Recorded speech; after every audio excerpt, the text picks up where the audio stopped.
Es cierto, el objetivo eran las eliminatorias rumbo al Mundial de Francia 1998. Después de un 1996 tambaleante, a mediados del 97 la clasificación se había encaminado y aquello dio una gran tranquilidad. Sin embargo, el calendario tenía planteada en junio una Copa América que, como se jugaba entre medio de las eliminatorias, era más una incomodidad que una alegría para la mayoría de las selecciones. La misma sería en Bolivia, donde el local, arropado por la altura, buscaría repetir el mismo título que había ganado en su casa en 1963. El otro rival que llevaba todo, y en este caso más entendible porque al ser campeón del mundo vigente no jugaba eliminatorias como sí sucede hoy en día, era Brasil, que ponía toda la carne en el asador con Tafarel, Cafú, Roberto Carlos, Dunga, Ronaldo, Romario, Denilson y compañía. ¿Y Argentina? Bueno, este torneo fue un incordio. Un par de meses atrás se había degenerado el escándalo ante Bolivia en La Paz cuando todo terminó en un lío de proporciones con el famoso corte de Julio Cruz, situación muy criticada a nivel continental y sin explicaciones oficiales. Pasarela, también molesto por aquel suceso en tierras del altiplano después de varios cruces con Conmebol por el hecho y sin ganas de que las cosas fueran demasiado exitosas para los dirigentes de la Conmebol, no tenía ninguna intención de llevar a sus mejores figuras a ese torneo. Así, los habituales titulares del exterior como Roberto Ayala, José Chamot, Javier Zanetti, Matías Almeida, Boquita Sensini, Cholo Simeone, Piojo López, Brujita Verón, Burrito Ortega y Hernán Crespo no fueron tenidos en cuenta, así como tampoco hombres importantes a los que el Kaiser no venía citando como Abel Balbo, Gabriel Batistuta y otros que habían tenido sus minutos como Pablo Paz y el arquero Pablo Caballero. En definitiva, era un seleccionado B con enorme mayoría de jugadores del medio local y apenas 3 del exterior: Rodolfo Cardoso, Gustavo López y el arquero Marcelo Ojeda, solamente reforzados por aquellos hombres que sí tenían cierta continuidad en la selección principal, como Sergio Berti, Cristian Bacedas y el Muñeco Gallardo.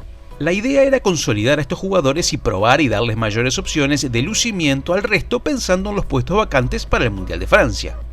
Para ser claramente un seleccionado secundario, tenía nombres interesantes del medio local, más allá de los ya mencionados, como los pilares de River Eduardo Toto Berizzo, Roberto Montserrat y Julio Cruz, bastiones de Vélez como Pacha Cardoso, Turcusaín, Pellegrino y Cholito Pose, dos de Boca como Pineda y Vivas, el goleador del fútbol local José Luis Calderón de Independiente y otros hombres que ya habían tenido pasajes con Pasarela como entrenador, ya sean mayores, olímpicos o panamericanos, como Gustavo Zapata, Morón Rochen, Nacho González y Marcelo Chelo Delgado.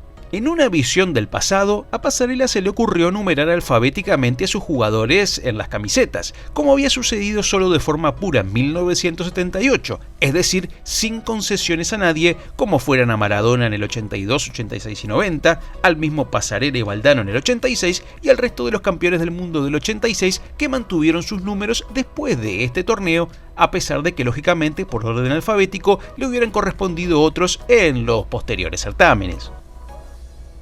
En esa locura que ya estaba totalmente perimida en el mundo y que era cosa del pasado, Bacedas usó la camiseta número 1, la última vez que FIFA permitió que ese número lo llevara un jugador de campo y no un arquero, como pasa hasta hoy. El volante o mediapunta zurdo Berti usó la 3, el goleador Calderón la 4 y la demencia más grande, el arquero Nacho González, portó la camiseta número 10.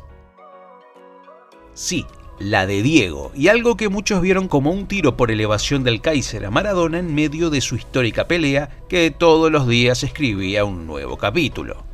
Pero jugar en Bolivia era un drama para Pasarela, el autor de la famosa frase «la pelota no dobla», en referencia a la altura.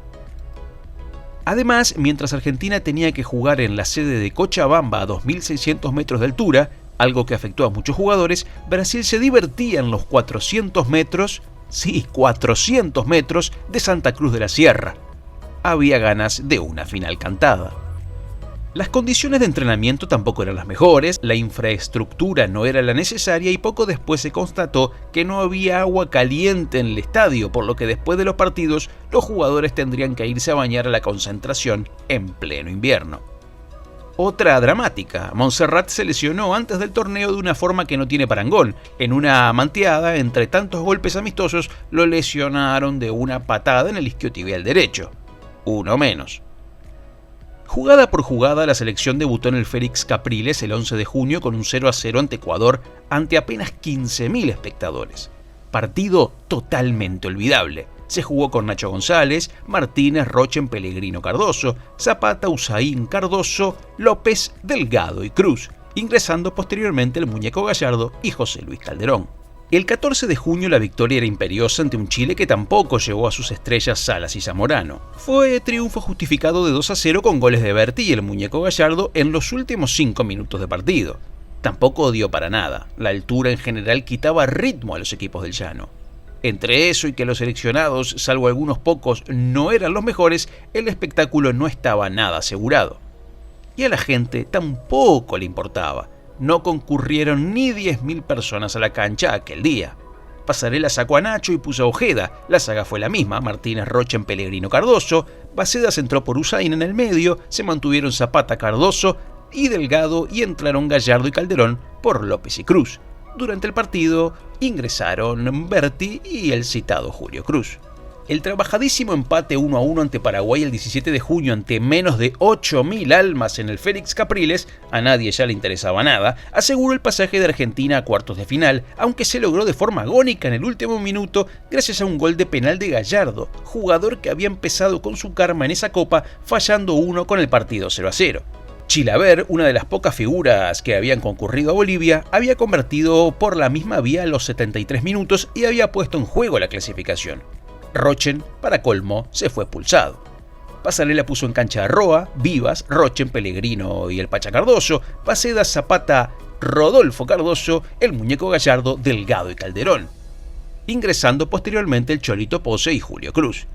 El equipo clasificó, pero no desplegó buen juego y le costó mucho hacer goles. El 21 de junio Argentina jugó ante Perú en Sucre a 2.800 metros sobre el nivel del mar, pero la gente seguía sin ir, ni 10.000 hinchas concurrieron a la cancha, y la verdad es que varias selecciones ya se querían ir.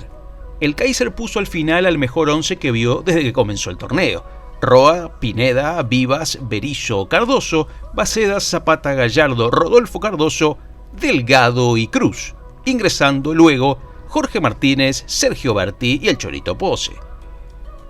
Perú no estaba a full, pero tenía sus nombres pese a no ser una selección que en principio debiera asustar. Jugaban Hidalgo, Comínguez y sobre todo el Chorri Palacios. Una vez más Argentina no jugó bien, pero se mostró más decidida y con mayor ambición ofensiva. Así todos los que aprovecharon las que tuvieron fueron los incaicos, que se adelantaron 1-0 en el primer tiempo. A comienzos del complemento, un penal para Argentina fue nuevamente desperdiciado por el Muñeco y se lo atajó Miranda, pese a que el 9 era de lo mejorcito del equipo junto con la Bruja Berti. Para colmo, después de eso Perú se puso 2-0 y la eliminación comenzó a consumarse. Con un nuevo penal, Gallardo esta vez sí descontó poco después, pero enseguida hubo golpes y manotazos y fueron echados el Muñeco y el Toto Berizzo. ¿Para qué? 9 contra 11 y con 25 minutos por jugar. Estaba sentenciado. Con empuje se resistió y buscó hasta que a los 82 minutos nueva roja para el seleccionado, afuera el capitán Zapata y eliminados con solo 8 hombres en cancha. Argentina no hizo méritos para seguir y quedó afuera. Fue un torneo que comenzó con el pie izquierdo desde el inicio y que tuvo muchas complicaciones internas y externas. Al menos ese torneo sirvió para algunas cosas. Roa comenzó a ser el arquero que tanto buscaba la Argentina después de años sin un dueño que aportara seguridad. Vivas y Pineda se ganaron un lugar en Francia como relevo de los laterales titulares. Berti y Gallardo confirmaron su buen momento y aseguraron su lugar mundialista. Pero también fue el fin de las aspiraciones para la mayoría, al menos en esta etapa que terminaría exactamente un año después en Francia. Se fue la Copa América 1997, la nefasta copa que ganó Brasil en la final ante Bolivia y de la que nadie quiere acordarse. Y con razón.